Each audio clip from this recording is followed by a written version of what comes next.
When I first stepped into the Monroe residence, I never expected my presence there to change so many lives, including my own. My name is Emily Carter, and I had been hired as a live-in nanny for the Monroe family in suburban Virginia. I was 28 years old, fresh out of a complicated breakup, and looking for a fresh start. The job came through a friend of a friend, and though it felt rushed, I was grateful for the opportunity. The Monroes were picture perfect. Michael Monroe was a successful architect, and his wife, Julia, was a former ballet dancer who now taught part-time. They had 2 children, Ella, age 6, and Noah, age 3. From the outside, they were the kind of family that looked like something out of a magazine. Their home was immaculate, filled with light and laughter, and every corner smelled faintly of fresh linen and cinnamon. But behind the glossy facade, I sensed something was off, though I couldn't quite put my finger on it. The children warmed up to me quickly, especially Ella. She was intuitive and bright beyond her years. Often, she would watch the adults in silence, as if she were waiting for them to slip up and reveal something important. It made me uneasy at times, but I dismissed it. I was there to care for them, not to get entangled in family dynamics. That was my promise to myself: stay professional, earn, and move on. But that resolve began to crack the day I stumbled upon a locked room at the end of the upstairs hallway. It was my 3rd week in the house. Noah had spilled orange juice on himself, and I went upstairs to grab a fresh shirt from the laundry room. But I took the wrong hallway, and that's when I noticed it: a white door with a brass handle and no nameplate, tightly shut. Unlike the others, which were often ajar or clearly marked, this one felt forbidden. I reached for the handle on impulse, but it wouldn't budge. Julia's voice startled me from behind. "That room is off limits, Emily," she said with a smile that didn't reach her eyes. "Just some storage. Nothing interesting in there." I apologized quickly and backed away, but my curiosity had been ignited. Over the next few days, I began to notice more oddities. Julia was always tense in the evenings, glancing at the clock repeatedly around 7 p.m. Michael, on the other hand, became more relaxed the later it got. Ella once told me in passing, "Mommy cries in that room sometimes," while we were painting in the backyard. I tried not to react, but it planted a seed of unease in my heart. That night, I heard muffled voices arguing upstairs. It was around 11 p.m. My room was on the 1st floor near the kitchen, but the sound carried down the wooden staircase. I crept out of bed, careful not to make the floorboards creak. I wasn't trying to eavesdrop, but something about their voices made me pause. They were arguing about someone named Claire. "She deserves to know the truth," Julia whispered harshly. "It's not your decision to make," Michael hissed back. "We agreed we'd never bring her into this."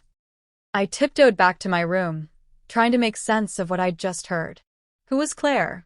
And why did the name sound strangely familiar? The next day, as I helped Ella with her reading, I asked her gently, "Do you have an Aunt Claire?" She looked up from her book with her wide hazel eyes and said, "Claire was the nanny before you. Mommy says we're not supposed to talk about her." A chill ran down my spine. I decided to dig a little deeper. During the kids' nap time, I went into the living room and opened the bottom drawer of the bookshelf, where Julia kept old mail and documents. I told myself I was only looking for an emergency contact list I'd seen before, but deep down, I knew I was lying to myself. That's when I found it, a newspaper clipping tucked into the pages of a travel magazine. The headline read, "Local woman missing. Police seek information." There was a photo of a young woman, no older than 30, with strawberry blonde hair and bright blue eyes.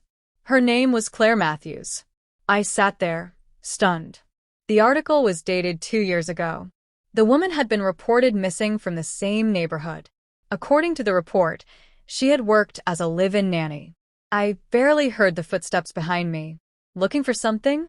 Michael's voice was calm, but his presence startled me so badly that I dropped the clipping.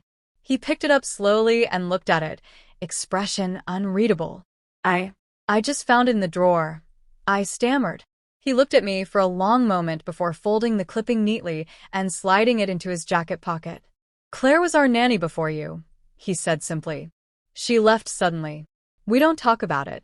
He didn't raise his voice or threaten me, but the way he looked at me sent a clear message: drop it. I wanted to walk away. I wanted to pack my bags and leave that night.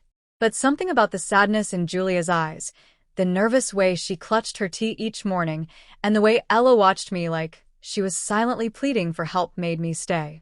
A week later, I got my chance to find out the truth. It was raining hard, and the power flickered out briefly around 6 p.m. Julia was upstairs with Ella, and Michael hadn't returned from work yet. Noah had fallen asleep early. I took my flashlight and walked toward the locked room. Strangely, the door was slightly ajar. Inside, the room was nothing like I imagined. It was a nursery, untouched. A crib, rocking chair, and shelves of baby toys lined the room. Everything was covered in a thin layer of dust. On the far wall was a photo frame, the same woman from the newspaper article. Claire. She was holding a baby I didn't recognize. Suddenly, Julia was behind me. She was my sister, she said quietly. I turned to face her, confused. Claire was my younger sister. She came to live with us after her fiancé left her while she was pregnant. We let her stay in this room. She gave birth to a baby girl named Lily. But something happened, something none of us could have predicted. I sat down in the rocking chair, heart pounding. Claire had postpartum depression, Julia whispered. She was struggling, but she didn't tell anyone. One day, we came home and found the crib empty. Claire was gone. No note. No sign of Lily. The police searched for weeks. Michael didn't want the children to be traumatized, so we lied. Said she ran away. But I never believed that. Tears streamed down her face as she continued. I think Michael knows more than he admits. He was the last one to see her. He told the police everything was fine. But Claire had confided in me. She said she wanted to get help, to check into a clinic. She even showed me her packed bag.